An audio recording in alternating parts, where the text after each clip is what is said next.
Now Bama is eyeing a commitment from LSU. Will there be a turnaround? Let's take a look, but first subscribe to the channel to have access to more Bama news. The Alabama Crimson Tide, once again, shows why it is one of the most traditional and excellent programs in college football.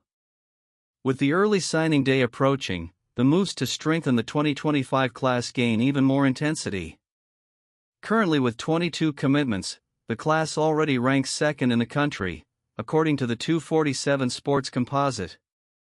But, as is typical of Alabama, the search for perfection does not stop. With Kalen DeBoer, the recruiting work has become something different.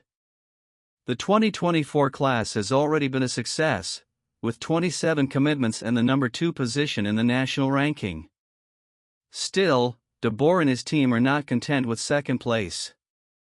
The number 1 ranked 2023 class has set a standard that the Crimson Tide continues to chase year after year, reaffirming its status as a powerhouse in the game.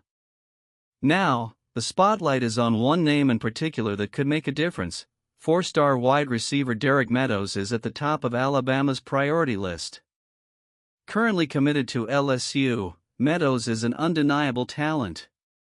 A native of Las Vegas, Nevada, he is ranked as the number 3 prospect in the state and the number 17 wide receiver in the 2025 class. His potential move to Alabama would be a huge coup for the Tigers and a valuable addition to the Crimson Tide. Meadows' unique selling point is his size and physical potential. He offers a commanding presence on the field who can immediately impact the passing game. Compared to fellow recruit Lotzier Brooks, who has a more agile style and smaller build, Meadows would bring a completely different dimension to Alabama's wide receiver room. The combination of the two could create a diverse and dynamic aerial attack, something that certainly isn't lost on DeBoer and his staff. Alabama's tradition of molding talent into NFL stars is a powerful draw. For players like Meadows, it's impossible to ignore what the program offers: elite structure, high-level competition, and a culture that values excellence. With early signing day fast approaching, Alabama is positioning itself to further strengthen its 2025 class and, who knows, return to the top of the national rankings. History shows that when the Crimson Tide sets its sights on a target, the odds are high for success. Meadows could be another chapter in this narrative of achievement, a name that, if confirmed, would be a huge coup for Bama, don't you think? Another talent Bama has its eye on is Meadows, a 4-star cornerback from Tupelo, Mississippi, who has become a recent focus for DeBoer's team. Despite his current commitment to Ole Miss, which is set to expire in May 2024, the Tide have not backed down in their attempt to bring the youngster to Tuscaloosa. Meadows is a name that resonates not only because of his ability on the field, but also because of his potential to make an immediate impact. Ranked as the number 11 player in Mississippi and the number 27 cornerback in the 2025 class by the 247 Sports Composite, he brings with him a skill set that aligns perfectly with Alabama's needs. His vision, quickness, and ability to read the defense make him a piece any team would be interested in adding to the board. This move by Dunn is a classic example of what makes Alabama different. It's not just about accumulating talent, but about targeting players who fit the team's philosophy and scheme. If Dunn chooses to reverse his decision and don the crimson and white, he will join a cornerback group that already includes 5-star Dijon Lee and 4-star Chuck McDonald, a combination that promises to transform the Tide's secondary into one of the most feared in the country. Dunn would be yet another example of how DeBoer is building something different at Alabama when it comes to recruiting. Taking a talent from a direct rival like Ole Miss isn't just a win on paper, it's a statement that Alabama continues to be the number 1 destination for the best players in the South.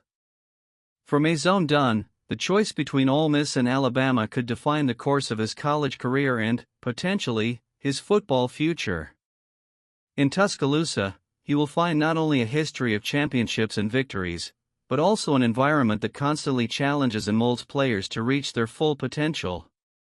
Dunn has a chance to be part of something bigger, to join a culture of style like Alabama. If Dunn does go to Alabama, it will be another exciting chapter in DeBoer's recruiting saga, which continues to prove that under his leadership, the Crimson Tide are on the right track, and we'll see more of that on the field, too. Here's hoping. Let's move on. The 2024 Iron Bowl reaffirmed the essence of college football: excitement, rivalry, and storytelling. For the Alabama Crimson Tide, led by Jalen Milroe and coached by Kalen DeBoer in their inaugural season, it was more than just a win over Auburn. It was a testament to resilience, ability, and most importantly, proof that the Tide can still dream of the college football playoffs. Jalen Milroe was the maestro on the field, leading the offense to an electrifying performance. With 256 passing yards, 104 rushing yards, and 3 rushing touchdowns, he showed that despite a few mistakes, he has the potential to make the big moments. His big plays were the difference between a close game and a comfortable victory. If the Iron Bowl is the stage that separates the great players from the good, Milroe proved to be the ideal protagonist for Alabama. DeBoer, in his first year, faced a tough schedule, including a landmark victory over the No. 6 Georgia. Despite 3 road losses, his leadership has kept the Crimson Tide competitive in a tough SEC game. As he pointed out, the strength of the SEC schedule and the quality of the opponents they face show that Alabama is a team shaped by weekly intensity. The 28-14 victory came with its ups and downs. Alabama's 4 turnovers, including 2 fumbles and an interception by Milroe, gave Auburn opportunities to keep the game close. Still, the Tide's ability to respond, especially on third-down situations, was impressive. Converting 12 of 18 attempts in that crucial situation showed the effectiveness of DeBoer's game plan and Milroe's execution. In addition to Milroe, Jeremy Bernard and Jam Miller played key roles. Bernard, with 111 receiving yards on 7 receptions, brought consistency to the passing game, while Miller punished the Auburn defense with physical runs, racking up 84 yards on 28 attempts. The balance between the 2 departments was essential to maintaining control of the game. On the other side, Auburn, led by coach Hugh Freeze, fought valiantly but was unable to overcome its own mistakes and Alabama's efficiency in key moments. Peyton Thorne had moments of brilliance, throwing for 301 yards and a touchdown, but red zone errors and turnovers ended up being decisive. The botched trick play that resulted in an interception in the fourth quarter symbolized the Tigers' frustrating night. The atmosphere of rivalry was evident both on and off the field. The fight on the Auburn sideline highlighted the emotional intensity of the game, a reflection of the passion that surrounds the Iron Bowl. Kalen DeBoer acknowledged the importance of this competitive fire, even as he condemned the excesses. With the victory, Alabama ends the regular season with a 9-3 record, keeping alive its hopes of a spot in the college football playoff. The losses of teams like Miami and Clemson open a window of possibility, but the Crimson Tide knows that it depends not only on its own performance, but also on the development of the national scenario. Regardless of what comes next, the 2024 Iron Bowl will be remembered as the game that cemented Kalen DeBoer's first-year record. Under his leadership, Alabama not only won one of its biggest rivalries, but it also showed that even in a rebuilding season, the standard of excellence remains intact. If the Crimson Tide make the playoffs, it will be because they proved on the field that they still belong among college football's elite.